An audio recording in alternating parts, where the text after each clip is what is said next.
Hello, I'm Cody Short, and I work at AGI. I'll talk to you a little bit now about one of the new features, new capabilities that is coming into SDK in version 12.7. It is an Astrogator adjacent capability. I'm pretty excited about it. It's a passive safety tool. And this is a tool that's been a collaboration with lots of folks across the company to put together, and it's come out very nice.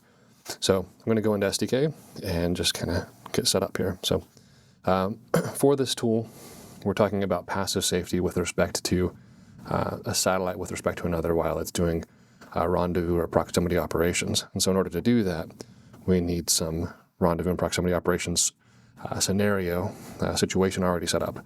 And so you can find the new tool alongside an existing tool that's been around for a few releases now. Under the Utilities menu, go to Astrogator, and the existing tool was this RPO setup, where you could go in and load in all these different sequences that are used in Astrogator that do RPO strategies. So we've already done that. Everything's loaded in, and we see these satellites over here on the left, different template satellites. We have a satellite called RPO that's going to do rendezvous and proximity operations with respect to a target vehicle called Target. And then the other tool is the new tool here under the Astrogator menu. Is called Passive Safety. We'll jump to that in just a moment. So let's take a look first at our RPO satellite to kind of get a sense of what it is that it's doing. If you look at it here, you have the Astrogator dialog for the various properties. And essentially what we're going to do is take a satellite, bring it in close to another one, so our reference vehicle, and given a reference vehicle, we'll set an initial state with respect to that, where we're going to be 1,000 meters behind our target vehicle in its orbit. Then we'll coast for a little while. We will move into a forced motion circumnav about that vehicle. We'll perform a hop maneuver and then stop in front of the vehicle at 1,000 meters. We'll coast a little bit more, and then we'll do a maneuver, an operation to put us along the sun line between the target vehicle and the sun, so that we have good lighting conditions on the vehicle. So just to see what that looks like here from a graphical perspective, if we look at this, we start out behind our target vehicle over here, and we do that. We coast for, I believe it was a day or a rev, but then we move into a natural motion circumnav.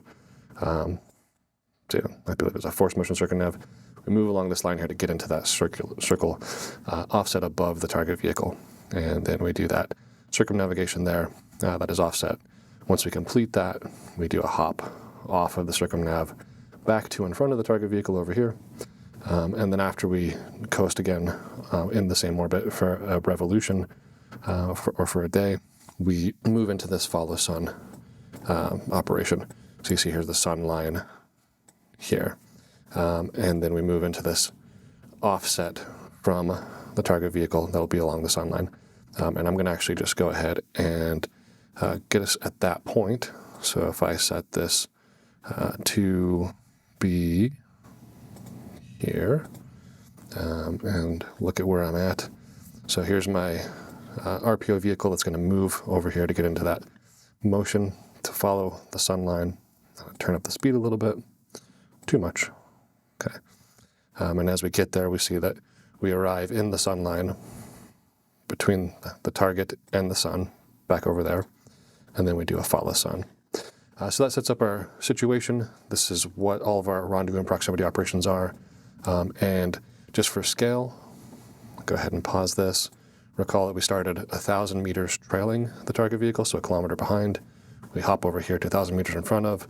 The radius of this circumnav is 500 meters, and then we're over here relatively close to the target vehicle on the order of a few hundred meters. With all of this, we need to make sure that as we do these proximity operations, we don't run into the target vehicle. And that's the notion of the passive safety tool. So let me go ahead and open that up, and we'll look at what we do here. All right, in fact, I'm going to make this guy a little bit smaller so we still retain our geometry. We see what's going on there. And the notion here is to say, all right, in all of these proximity operations, there are a bunch of maneuvers that are built in to move us around. And there's a possibility that, as I'm doing these things, I could potentially have a maneuver that doesn't execute. And so we need to say, we need to be able to establish that if that maneuver doesn't execute, then we will see what happens passively beyond that. So we say, hey, the maneuver didn't happen. Don't do any further maneuvers. What's going to happen? And so we start here in the passive safety tool. We start with our target. Our actor is the RPO satellite, the one that's doing all the proximity operations. We're going to have a propagation time out for 5 days. So every time we miss a maneuver, we're going to propagate out for 5 days and see how bad that goes. We'll set a step size here of 10 minutes. And we have some other options here about the interval settings that we have. We can see the RPO vehicle is available from 1st January 2020 to 5th January 2020 around noon.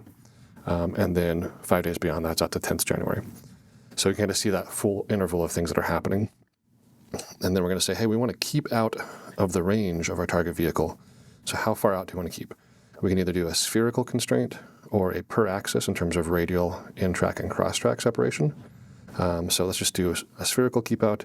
And if we say, hey, I want to keep out 1 kilometer, we can do this analysis. Now we're going to generate over here on the left, we see we're testing all those points. And you can kind of see the resulting evolution as we test all of the points. And the goal here then is to say, if as we miss those maneuvers, do we invade this 1 kilometer spherical radius zone? And once we've done the analysis, we can show the geometry, say, hey, there's my 1 kilometer spherical radius. And, perhaps it would be better have I turned it on before, but now you can kind of see the results.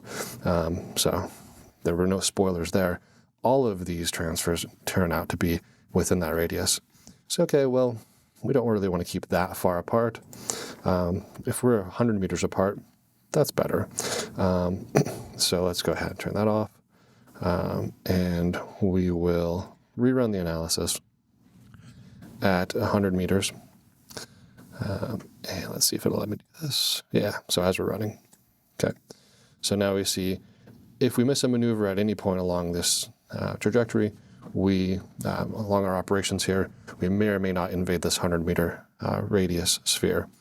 Okay, so now we have results back, and the results are, hey, look, most of these things are safe. We get down through all the different results, and look, well, there's one that is not safe. So our minimum range here is less than 100 meters, it's 60 meters. We have another one here that's 71 meters. So we can actually just say, hey, let's look at that one. Double click on the thing, set our animation time, and do all the good stuff. And then we look at it closely and say, hey, all right, so if I miss my maneuver here and I don't do any further maneuvers, I'm going to run right through that sphere. Let's look at the one right after it. All right, so in the next one, if I miss the maneuver, I'm in a good spot. I'm not going to hit my keep out constraint there. And that's the nature of the tool. We can export the results. We can export to a CSV file, and then we can do other analysis with those if we'd like. We have a few other options here. We can say, hey, I don't want to, when I click on the things or whatever, I can just say, I just want to display the maneuver. Don't want to change the animation time in my scenario, or I want to just change the animation time. But that's pretty much it. While it seems pretty straightforward, it's a great capability that any designer that's doing RPO design has to go through before they can say, hey, this is a good thing for us to fly. And so with that, it's pretty powerful and hopefully useful for you as you plan your rendezvous and proximity operations missions moving forward. Thanks.